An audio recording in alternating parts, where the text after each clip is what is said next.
Hello, everyone. I hope you are well. We are here today to run through a webinar on how to work remotely as a team.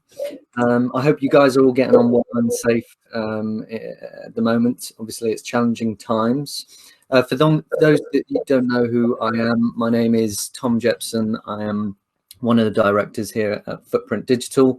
We're a digital marketing agency that helps businesses essentially make more money online. We do that by helping organizations join the dots, making their digital marketing more human and coming up with specific strategies in search and conversion that helps clients meet their ultimate goals and objectives. So for today's webinar, this is one of a series. We are going to be talking about working as a remote team. Obviously, it's changing and challenging times at the moment. Teams are split. We're all having to adapt and learn to working in new environments. So today what we're going to do is share some of our knowledge and what we've been doing as an organization to work effectively as a team. And I am joined by lovely Hannah Meadows, who's head of client services at Footprint and handles a lot of the day-to-day operations with the team. Hannah's also been working on one of our guides in terms of how the team can work remotely, which is, we'll come on to that, is something that we definitely recommend that people look into doing. So today we're going to look at providing insight into how we're approaching this, what we've learnt, and hopefully some examples of some of the things that you might want to consider. The advice is going to be a mixture of team and individual, because obviously we've got to focus on how can we work better as a team, but first and foremost we need to kind of look after ourselves. So we hope that you find this helps find focus and feel motivated and find some ideas. We'd certainly encourage you to get involved. Within this stream there is a public chat thing where we'd request that you send us any questions that you have, comments, and most importantly hear some of the ideas and initiatives that you've been doing. We'd love to hear those and hopefully share them, answer any questions at the end of this. And on the point of sharing, please do feel to share this with anybody that you feel would find it useful. And I'll be giving you some details on how you can subscribe to the other events and webinars that we're going to be doing over the coming weeks and things to support with this adjustment to the current situation. So hi Hannah, how are you? Good, thank you very much, Tom. How are you doing?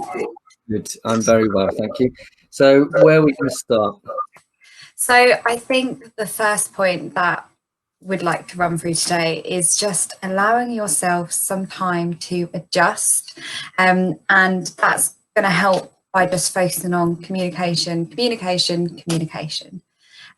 So I think everyone's feeling a little bit shell-shocked at the moment, and it's completely normal to do so. I'd actually be a little bit weirded out if anyone felt 100% confident in the midst of a global pandemic. So it's so important that you're giving yourself a little bit of a break, and you're just taking that time you need to digest what's happening and adjust to kind of the changes. It's changing day by day, week by week at the moment. So it's allowing yourself some time to do that.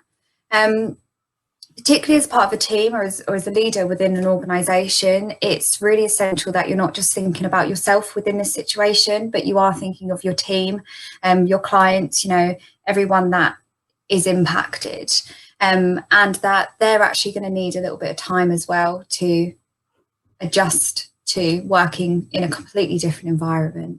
And it's a big change. And I think working from home, as I'm sure many of you feel, can be a little bit lonely at times. And that's why communication is so key throughout this.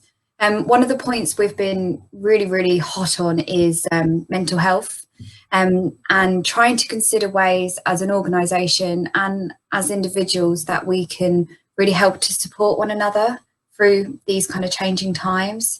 One way of doing that is simply just talking to each other, messaging each other. Let's grab a coffee and have a video chat and just catch up on the day-to-day stuff and everything around that as well. But we're going to cover that a little bit more later on. But I think the main point to remember at this moment in time is you're not alone. Everybody is experiencing very similar emotions at the moment. And something we keep pushing out is we're all in this together. So let's continue to support and communicate effectively together. Absolutely. And I think that brings us on to our first activity, which is all about giving yourself some time to adjust. And the best method of doing this is just taking the time to establish some really clear lines of communication, and setting expectations within that as well, so you can adapt to this new routine. So really take some time to think about, okay, who do I need to speak to every day? What sort of communication do I need to have? And what expectations am I going to set myself as well as my team? Yeah, I think they're critical elements. Ultimately, communication is going to be the key and the roots of success for working remotely. And for senior team members and management to give clear, those clear lines of communication and expectations is critical, because people are having to adapt to their routines, and they need to know and get support and direction from senior team members as well. Great, thanks for that, Hannah. So the other side other thing that I wanted to talk about was to try where you can to keep to your usual schedule. Now, in the light of things, schedules are going to go and out of the window, really, day-to-day life and work. So there is a real danger of, you becoming overworked or sporadic in the way that you have to approach things. Things will change, and I think we need to be receptive to that and accept that to some degree, but work collectively as teams to try and find how we adjust. Where you can, try and stick to the day-to-day routine as you would have before. So, the 9 to 5, try and remain in those timelines. Just in general, but you're going to need to change. There's going to be things like unusual circumstances, childcare, other commitments. You might be looking after a family member, so that's just going to come. And what we need to do is the key thing is really to speak with the team, make them aware of these changes. And at a time like this, it is to have open and honest, transparent conversations with your team to let them know of your situation and things that you might need to do in the interim during this periods. And that's all really an organization can ask of anybody in a situation like this. We're all having to adapt. So I think it's just making sure that the organization is aware of that and communicating any of those changes to the wide team. And to some extent, looking at thinking about, in terms of your schedule, what were the things that you did on a day-to-day basis that brought joy to actually your day to work? So that might have been just kind of having a conversation with somebody or doing one-to-one meetings or whatever that is. You can still do those things. Obviously, they might have to happen different, like virtually, for instance, but continuing making sure that we're having this constant communication with the team and managers and even those outside of the team is kind of going to be key and critical at this moment. Thanks, Tom. Something I've been trying personally and have been encouraging the team to do is really spending the first 10 minutes of every single day planning what are you going to achieve in that day. And it's really about thinking, what are your goals, what sort of clients are you going to call, how many calls are you going to make, and what do you want to achieve? And it's about getting that joy out of the day that Tom just touched upon. There is so many distractions happening at the moment, and we're all drawn to different things, whether that be having to look after children at home, it could be pets, it could be the news. There's so much going on at the moment, and by having a plan of what you'd like to achieve within that day can really help you to remain focused and commit to getting a number of different tasks done. One way I would encourage you to approach this as well is to talk with your manager. Have a chat with them, gain some guidance on what their expectations are from you as well.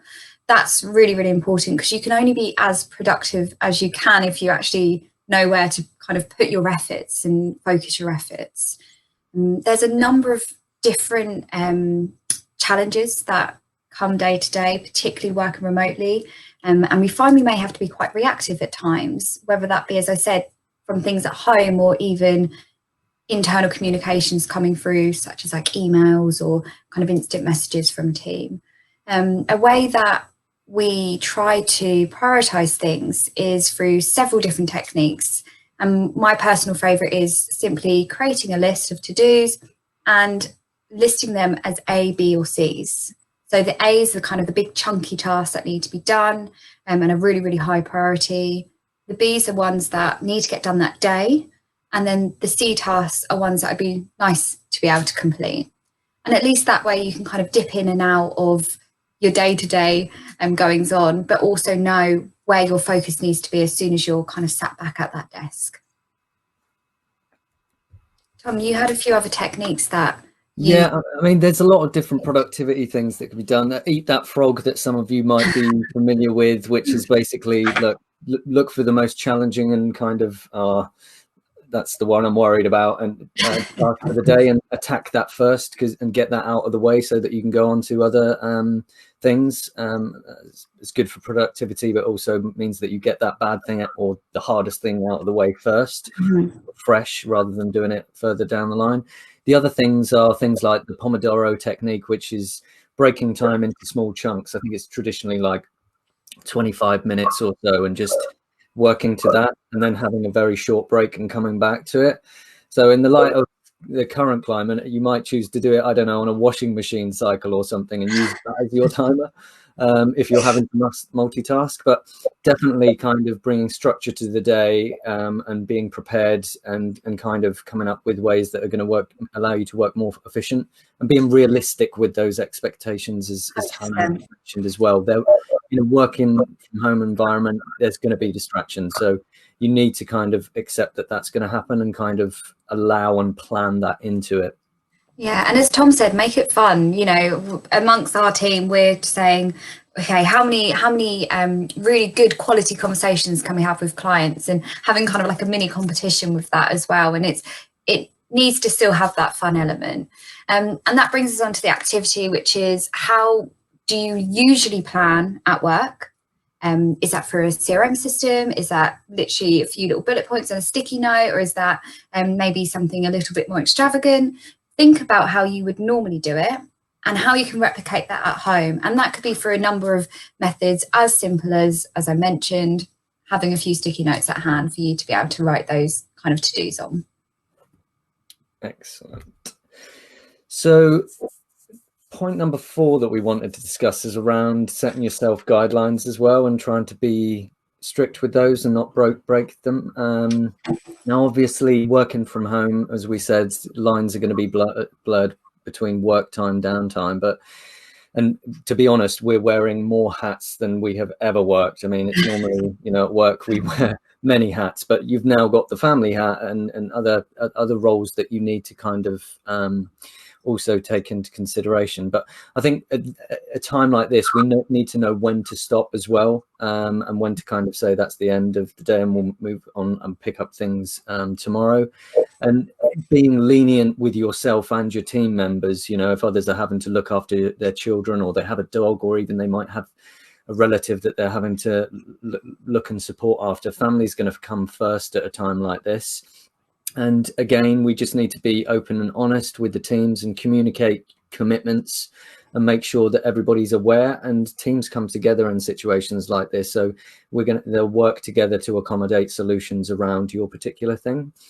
But on the flip side of that, I think we also need to take a check-in to be honest about our own kind of bad habits and how we might overcome these. We all have them. It's just, we're human after all. So I think if we can kind of look at those and be aware of those from the offset, and then look into things that you might fall into traps, like the classic one is social media, or tap into the BBC news stream and, you're on an infinite scroll. There's plenty of distractions at the best of times. So I think this is where we've got to kind of be vigilant at these early stages, and kind of be aware of them, be honest, and kind of come up with ways to tackle them. The BBC one, or the news feed, endless news feed one, is an example whereby I made the decision quite a while ago just to say, look, I'm going to check in twice a day. I'll check in, at lunch or and in the evening, and just to stay aware and up to date with what's going on. But Otherwise you find yourself getting sucked into those. So I think we all need to be honest with ourselves and recognize our own kind of flaws and challenges that we need to do. So what are your bad habits and how can you kind of overcome them and stay focused? And you know, as this is the start of it, really, most of us are only a few weeks in, or a few days in rather. It's important to do that from the offset rather than kind of do it further down the line, because you need to get these new habits in right at the beginning. And also, you know, if you're not sure, if you're thinking, oh, that I always find myself falling into this trap, then share it with the team and see if other people have other different approaches to this. So again, reach out to them. Everybody will have different ways of doing it, but you might be able to take some good ideas from those around you and adapt. And, you know, you're going to also have to give yourself a bit of a break, because, you know, we are human after all. But anything that we can do to remain focused and keep our attention on what's most important at this time will be critical. Definitely. I think that's a really, really good point. And one of the ways that I'm going to talk about next to help with that is about setting the right mindset up when you start your day. So it's all about having a workspace. So although it's not always possible, it is ideal if you can set yourself up a permanent workspace.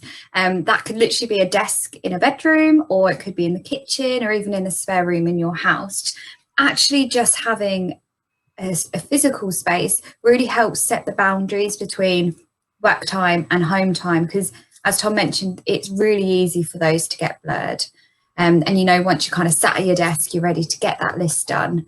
And if you don't have a permanent work bench, that's fine. Just try to limit your distractions. So this could mean that you're just coming and getting ready 10 minutes before the actual day and bringing everything you need in order to work effectively. So that may be obvious things like your laptop, your workbook, but it might also just be, you know, having that pot plant that you're trying to keep alive next to your desk, or having a coffee ready to go. So just think about things such as that as well.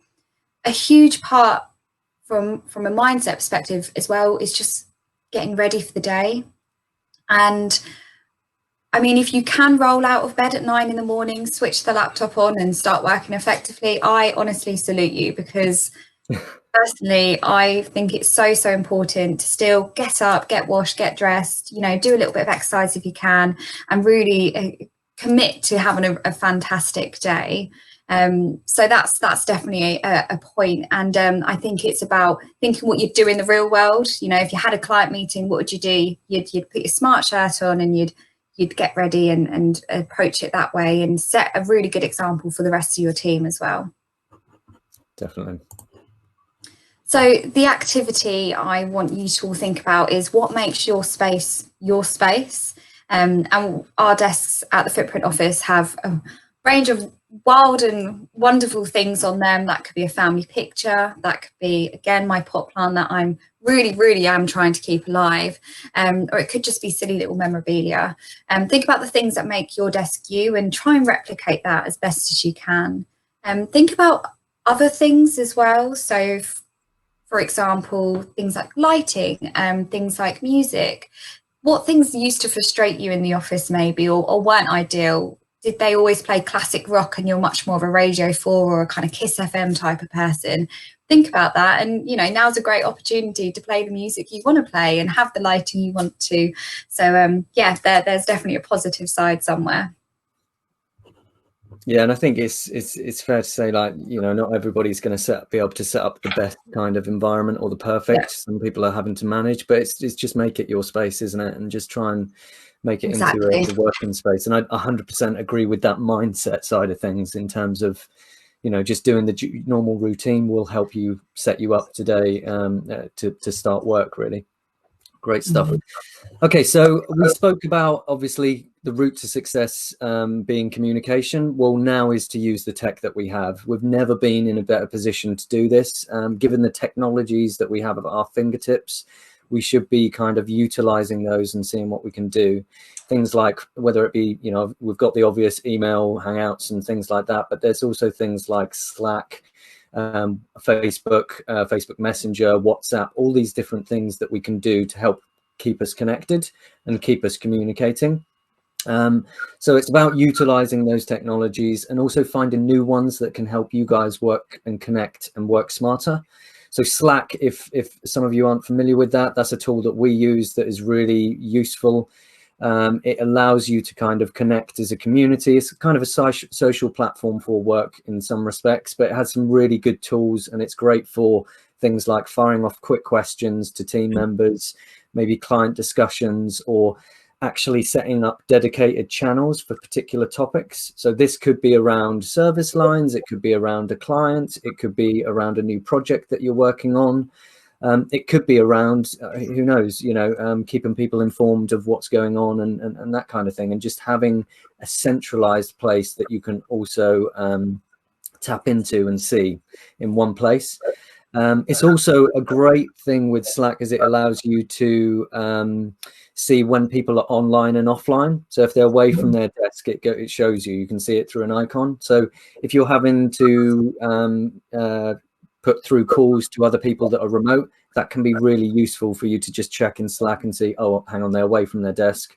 I'll drop them an email and they can get back to the client perhaps. So definitely look at those. Things like Hangouts, I mean, now is more than ever, as Hannah's going to talk about, seeing one another is key. Having that technology to have face-to-face is going to be a critical one, as well as, your CRM. How are you going to use that to manage and project management software that you use?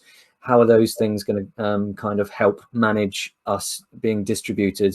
One key thing that we do is at the end of the day for our kind of project management stroke CRM system is that everybody puts in a list of the things that they've done and provides that to, the head of service or in that particular area or with the wider team. So everybody can just see where everybody's at, but also it's an opportunity to kind of reach out and ask for support as well. So the activity there really is, look at ways in which you can utilize what you already have technology wise, or maybe look into new technologies that will help bring you together and there's one really.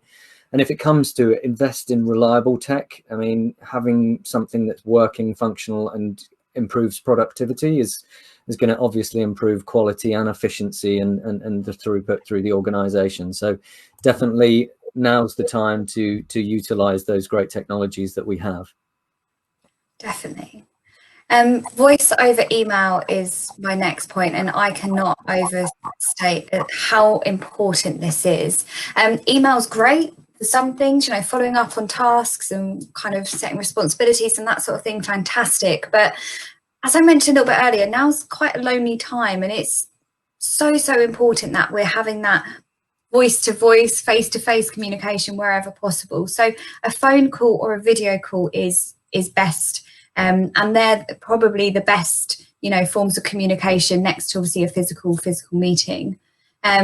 It really helps to strengthen relationships when you can really listen and even see someone else's kind of reactions to things, and it really helps you have some empathy and connect and relate to that individual as well. Talking to them at this moment in time around different strategies and how we can re-strategize different things can really help give your team and your clients confidence as well. So it's very important that you're kind of listening out for those unsaid things. And if you're picking up that things are a little bit stressful at the moment or they're potentially struggling in certain areas, try and really actively listen and pick up on that and develop your strategies and the way that you're approaching them towards the right direction. Yeah, I think that's a critical one there in terms of, in email and text messages, you can't kind of hear how that person is, the unsaid, as you mentioned. So I think it really does make a difference and makes that kind of human connection, doesn't it? Which, let's face it, all of us are craving being in remote places. Brilliant. Definitely. Point. And that's the next activity. Just have a little think about how you can make your communication a little bit more human. The other good thing that we did as well is around, creating hit lists of whether it's clients or suppliers or people that you want to get in touch with, and reaching out to them and just checking in, how are you doing, asking them, how are you coping? Because again, all of us are in this together, not just our internal teams. So just having that human connection with them and asking them how they are, it's going to mean a lot to people in these times. Okay, so point 8, it kind of comes off here. We're saying that communication is absolutely key. There's no question of that. But, you know, we also need to know when to communicate. First of all, there's going to be environmental challenges that we all have in our new locations. You know, that might be kids running around or anything like that. So we've got to kind of understand and try and time those things appropriately, but also we've got to be considerate of the receiver as well. So whether that's a teammate or a client, and we need to understand that under these circumstances, they might not be able to respond instantly, and we need to be okay with that, and be patient and allow for more time, and really learn more about that other team member's situation. Because, you know, if from a management point of view, if somebody's difficult to get hold of, then, you know, find out how they're doing and how they're coping, because you don't know what's going on within their home or where they are at that point in time. But on the communication front, equally, as much as we need to go out there and communicate as much as we can, we also need to be particularly selective around when we communicate. And this was one of the key kind of activities that we were going to mention around this, was to, yes, you've got to be conscious of keeping everybody updated, but there's times when people should actually be left out, because, you know, everybody's going to be receiving a lot of communication at the moment, and people might have the tendency to think, right, I better make everybody aware, so we'll CC everybody in. And obviously that's just going to flood people's inboxes and give them more to do. So think about the wider team and who needs to be in the communication and who doesn't. And that's going to ultimately ease their workload, and also mean that you as a collective team focus on the bits that you need to. So I definitely encourage, although communication is the core to all of this, it's be understanding and think about when's the right time to communicate and what message to who. Definitely. This is quite a short and sweet one, but it's all about just, you know, take a break, get out of the house if you can, go for a walk. If you've got your kids with you, go for a walk. I mean, you only get one a day. So, you know, really enjoy that. And I can't, again, over kind of egg that. It's so important to get away from the four walls in which we're all a little bit confined in at the moment. Step out of that, kind of take your work hat off and just go into the fresh air and really be mindful of, you know, the beauty that is still around in this world. And yeah, it's not only great for your body, but your mind as well. And the activity is to have a little think about ways in which you can do that. And it might be simply going out for a run, going out for a really quick walk. It might just be sitting in the garden and doing some painting with your children, or taking your dog for a walk, or even trying something really new. Give yoga a go. Why not? You've got all the time in the world now, so you might as well give it a go. But really think of something where you can kind of get out of the house. Yeah, or tune into Joe Wicks. I've heard his sessions are quite useful, but yeah, completely agree. I think, you know, you've got to know when to give yourself a break, because, you know, you're not going to be productive if you're just at a desk and just confined. And obviously we've got to stick within the government guidelines, but at the moment you're still able to go out and have exercise once a day. So make the most of that. And if you are lucky enough to have, you know, a garden, then, well, make use of that.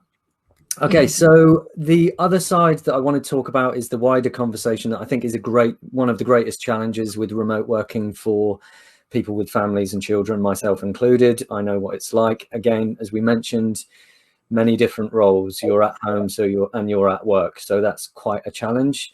So if you're living with a partner or family, you need to kind of work together as well. Childcare being the critical one. There's lots of different resources that are out now and being released to the public in terms of that are educational and really interesting, that can keep the kids entertained. Online resources such as Brain Pop or Outschool, Tinker, Twinkle has been a key one for me and my family. That just allows them to kind of have some good time, but also give you some free time. There's other YouTube channels as well. It doesn't necessarily have to be Netflix cartoons all the time. There's things like, you know, education, National Geographic channels, science channels, and all those different things. Somebody in our messenger group shared museum tours, virtual tours that are out there. These can be great things, distractions for the kids. as well as I think it was travelandleisure.com have got virtual tours, I think that are doing those. So make use of those, certainly, and kind of allow you to kind of have some time. But also it's about liaising with the wider household in terms of their needs, especially if there's two of you and both working separately. It's also about understanding that other person's schedule and things like that, and how you're going to have to juggle it between you if you've got kids at home. So it's obviously a really key one. So it's not just working with the team, as in work team, but it's obviously working with the wider family and network and people at home. Fantastic. So the next point is about scheduling team check-ins, and it sounds really obvious. We've been talking about communication all the time, but having those kind of really structured check-ins with your team is going to give some stability, and it's also going to help you as a leader or a manager to make sure that everyone's doing, you know, as okay as they can be. And for this, personally in Footprint, we have 2 checkpoints every day. So at 9:30, at 4:30, every single day, we have a video call with all of the team where we all come on board. And in the mornings, we say how we are and what we're looking forward to completing in the day. And at the end of the day, we look back and say, yeah, I'm really happy with what I've been able to do today. Or, you know, I'd like some more support with this particular project. Could I get someone to help me with that? We also have the standard meetings we'd have in the office. So things like the Monday morning huddle, which is a delivery team and client services team get together, talking about different projects, different ideas and new strategies. And we also have individual kind of delivery team, RM team, those sort of meetings. So they kind of stay as is. The one that I'm really excited to be introducing is going to be a new Friday meeting, which I think I can see from Tom's face. Everyone's really looking forward to. We are a very close team, and I think I can honestly say for everyone that we're really missing just kind of being together and having a little bit of fun together. So at 5:30 or 5 on Fridays, we're going to just do that, have some time to have a chat, have a chin wag, and maybe even do some silly quizzes or something like that, but really keep the team together.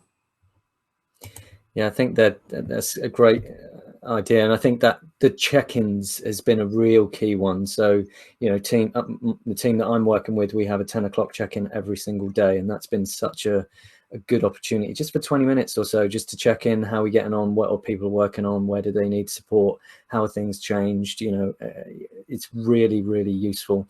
And I think, you know, the end of what Hannah's mentioned there is for me the most important part of it, and that is to ultimately remember to have fun with one another.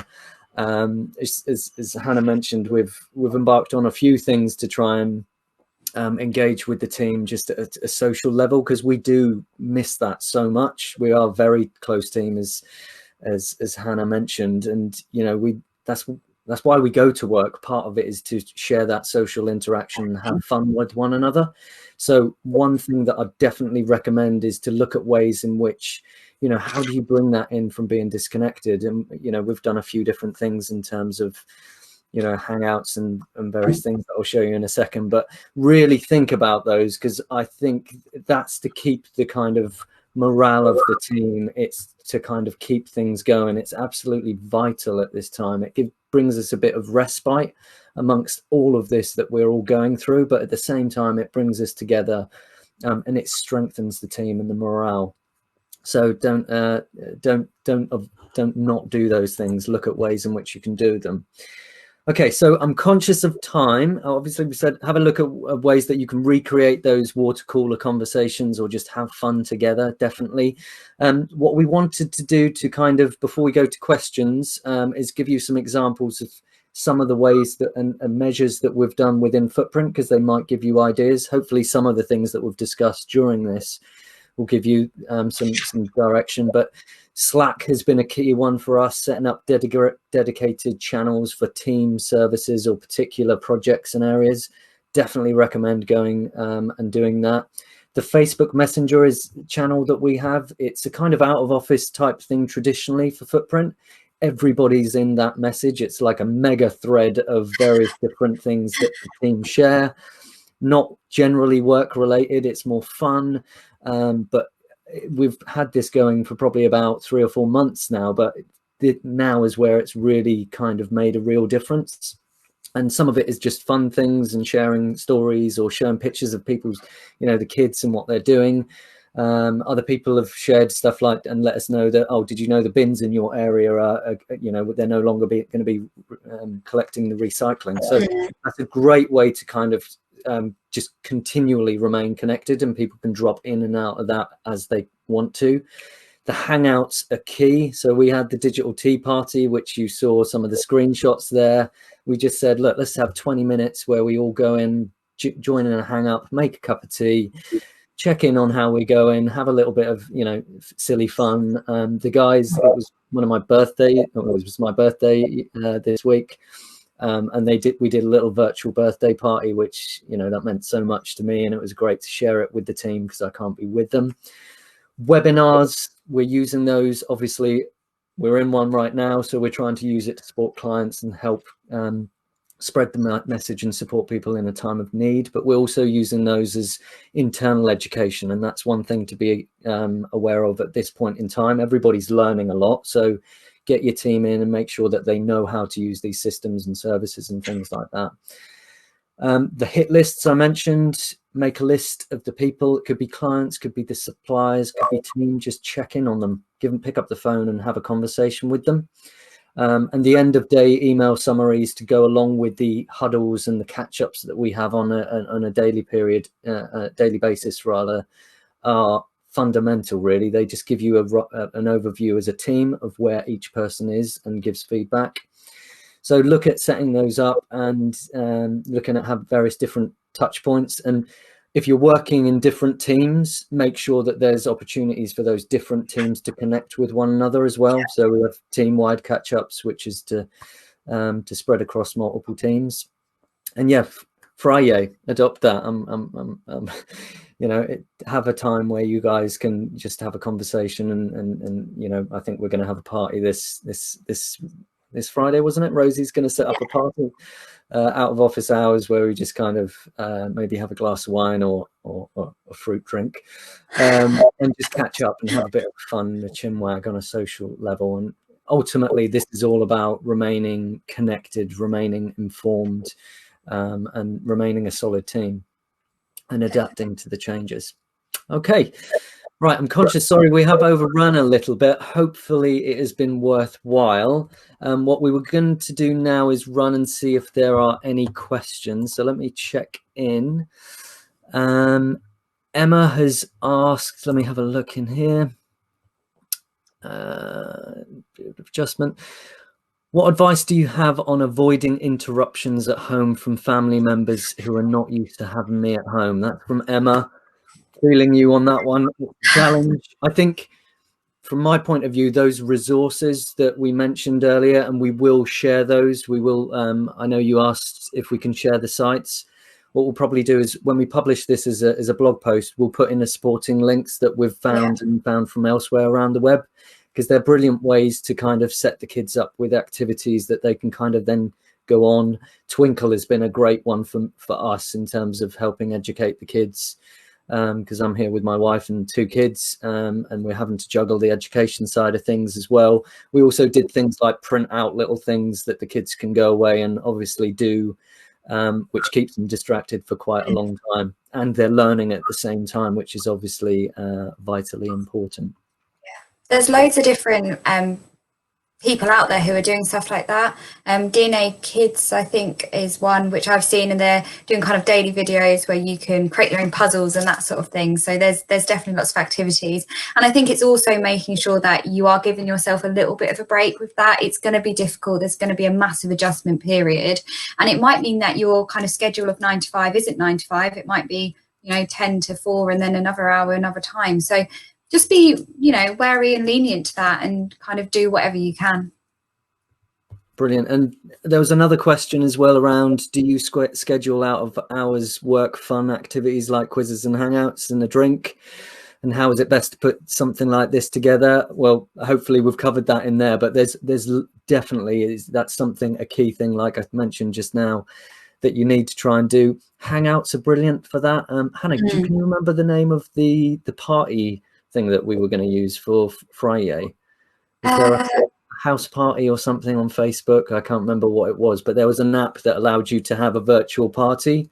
You could even play music and things like that. So we'll try and have a look and keep those resources and list a few of them on the post when it goes out. But no, hopefully that has been useful, and thank you for wishing me happy birthday. Appreciate that. That's very kind of you. Okay, I'll have a look if there's any other questions. House Party, Emma Jennings said, is fab. So yeah, that is the one. Maybe set that up for the team this Friday. Maybe if some of you out there, let's do a cross team one. Let's join in and do a massive. Oh yeah, that sounds great. That'd be pretty cool. Okay, so that is it for today. Oh, Nicola has just put in that Edinburgh Zoo has webcams of some animals, which I didn't know about. So thanks for that. I'll definitely be getting the kids to check in on that one, as they can't go to Colchester Zoo at the moment. Yes, so that is a wrap up of today.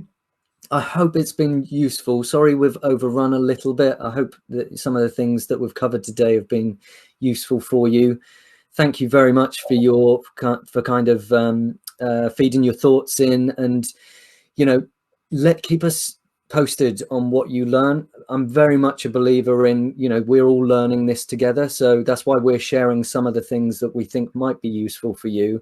Yeah, you're going to learn new ways of doing things, better ways, or come up with new technologies or whatever it is. So what I'd ask is just keep us posted, keep in touch, let us know through social media and things like that, some of the initiatives and success stories that you've had around, helping your team work remotely. And yeah, just any good news is great to hear, and any ideas are welcomed. If you want to subscribe to the channel, and we'll look out for other webinars, obviously you can go through social media. If you go to footprintdigital.co.uk/subscribe, you can subscribe to our email marketing list. We will be sending out all the details for all the events, as well as important content that we're pushing out through the website. So please do that, or otherwise on Eventbrite, if you search Footprint Digital Eventbrite, you'll see our events page there. It's also on the website as well, that can keep you up to date with some of the other things and webinars that we're going to be doing. And as I mentioned in the last webinar, this is new to us. We want to help where we can. So if there's any areas of support that you think that would be useful to you from a digital point of view that we can help, please let us know what those are, and we'll try and put something together and do a few more of these. So in the meantime, thank you so much for joining. Again, I hope it's been useful for you. Thank you, Hannah, for your brilliant advice there. And yeah, stay safe, stay connected, look after one another, and yeah, we'll speak to you soon. Take care, everyone. Bye. Bye.